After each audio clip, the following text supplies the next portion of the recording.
নমস্কার বন্ধুরা, সামনেই জন্মাষ্টমী। আর এই জন্মাষ্টমী মানেই কিন্তু তালের বড়া বা তাল ফুলুরি। আজকে শেয়ার করব আমার মায়ের হাতে তালের বড়া। তার জন্য আমি নারকোলটা কুড়িয়ে দিলাম, আর তালের পাল্পটা কিন্তু মা আগেই বের করে রেখেছিল। সেই তালের পাল্পটা নিয়ে তার মধ্যে বেশ কিছুটা চিনি, স্বাদ মতো লবণ, অনেকটা পরিমাণে কালো জিরে দিয়ে দিল। এই তালের বড়াতে কিন্তু কালো জিরের ফ্লেভারটা বেশ ভালো লাগে।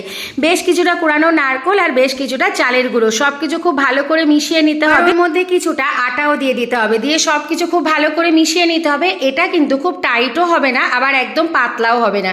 খুব সুন্দর করে মেখে নিলাম। এবার কড়াইতে কিছুটা সাদা তেল দিয়ে তেলটাকে খুব ভালো করে গরম করে নিতে হবে। নিয়ে হাতের সাহায্যে এরকম ছোট ছোট বড়ার মতো শেপ দিতে হবে।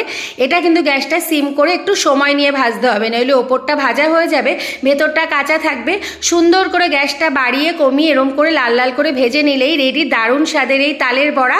এটা কিন্তু মিষ্টিও হবে, আবার খেতেও সুন্দর। একবার ট্রাই করতে পারেন, খুবই ভালো লাগে।